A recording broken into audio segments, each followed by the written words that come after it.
Brandon, my response to that is we do have people walking the streets hungry. Yeah, we So, do. That's I gonna make mean, the problem worse, though. Right. Yeah, no, yeah. If the they only, get rid of food stamps, it definitely would be worse. Because what are they? I mean, there's going to be a lot more violence. To be honest with you, a lot more stealing. You yeah, know. because people are gonna have to eat somewhere. So, and it's interesting too because as time goes on, more people in our generation are not interested in politics. It becomes this big thing that becomes confusing and it seems distant and it seems beyond us. But realistically, we're the ones that need to start educating ourselves and getting involved because at some point, there's going to be a group of individuals that are going to educate themselves and stay involved. And unfortunately, they might be the heirs to millions and billions of dollars, and they're going to only make decisions that are best for them. And we have to we gotta learn more. I know there's a lot I don't know. I don't know. I just don't know. But I'm not afraid to find out. I'm very, very. I definitely want to learn a lot more. For me, the I learned about politics, know a lot about it, know the process and everything. The Mhm. reason why I don't get into politics is because it doesn't work. Mhm. I firmly believe that political parties has really torn our country apart. Mhm. It created a bigger divide than it should have. I believe in what George Washington said about the big banks and about because to me it's common sense. You can see what's happening, and politics is basically they're bought. Politicians are bought.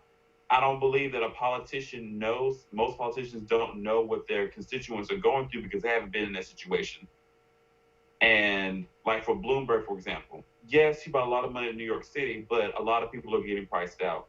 I don't think with his upbringing that he knew what immigrants dealt with, what minorities dealt with, what women dealt with, what people in low impoverished areas dealt with, what teachers are going through, what school systems are going through. I don't think, I firmly believe he did not know. And most politicians don't know those issues because they have not dealt with that. And they didn't take the time to learn what's going on.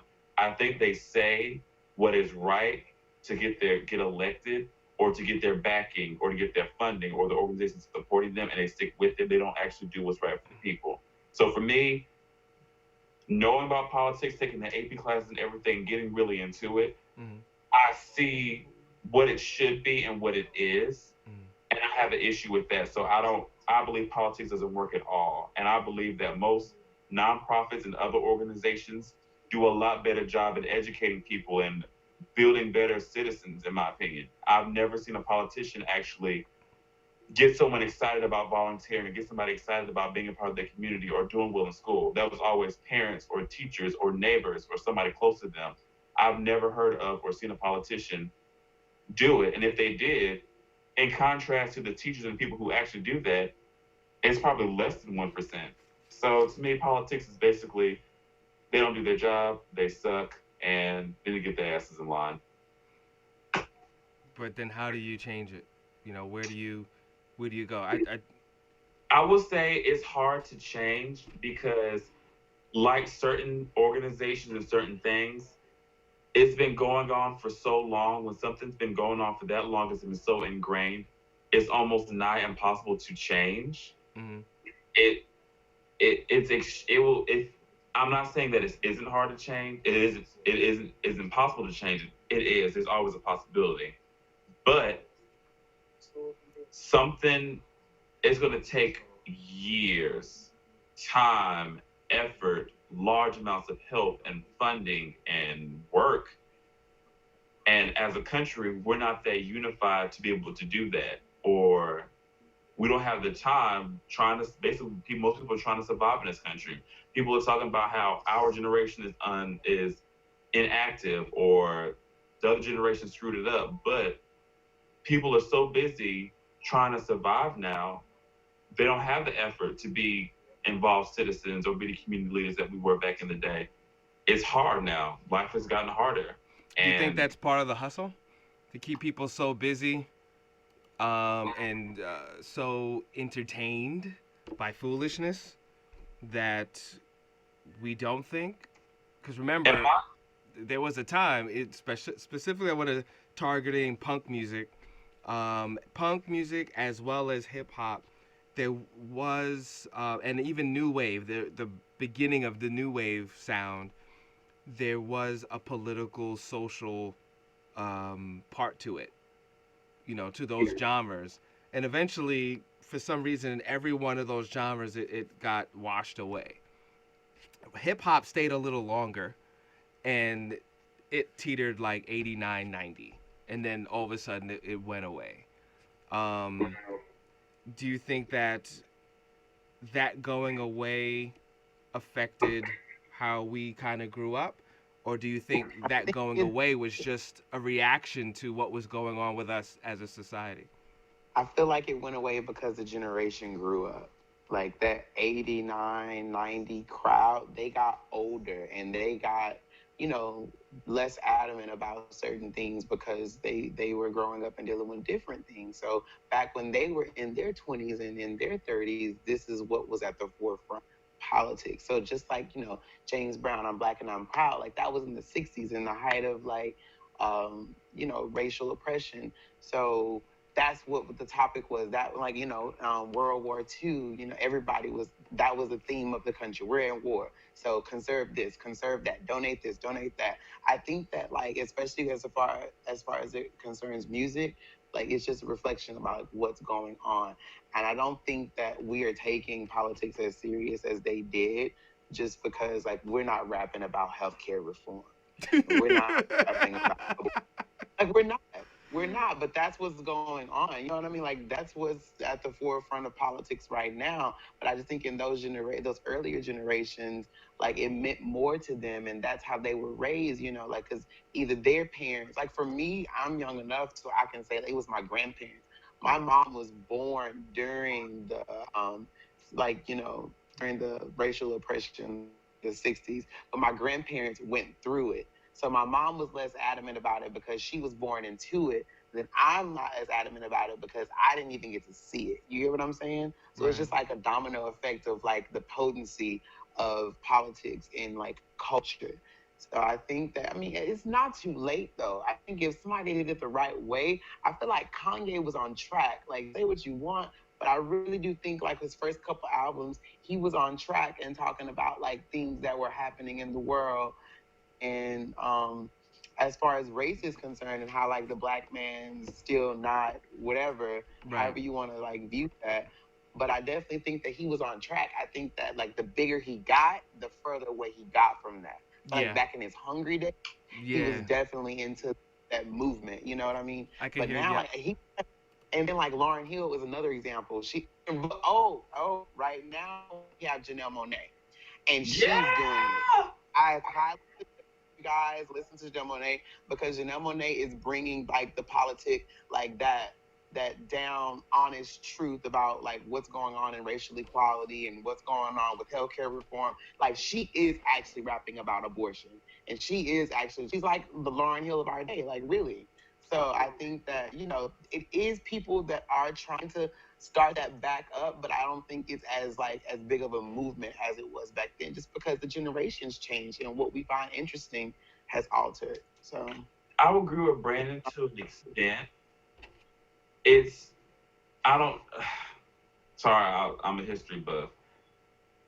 go For ahead. one, it seems to me that the issues are still going on.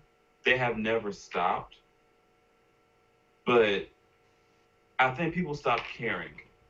Some way, I want to say it happened like the 70s or 80s, when people started really escaping, when drugs really became bad. And for me, I'm on this new kick of what is the root of the problem? Why do people do drugs? Why do people smoke weed? Why do people do LSD? Why are they trying to escape from reality?